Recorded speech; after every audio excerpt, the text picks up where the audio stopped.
ভেবে দেখুন তো আপনার সাথেও কি এমন হচ্ছে?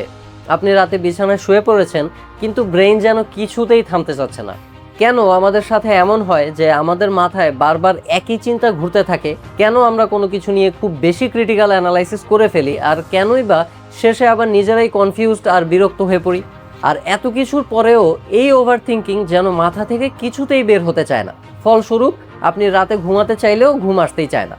আসলে ওভার থিঙ্কিংয়ের সময় ব্রেন খুব বেশি হাইপার অ্যাক্টিভ হয়ে যায়, আর তাই আপনি শুয়ে থাকলেও ব্রেইন বিভিন্ন সিনারিও, পাস্ট ঘটনা আর ফিউচার চিন্তা অ্যানালাইজ করতে থাকে।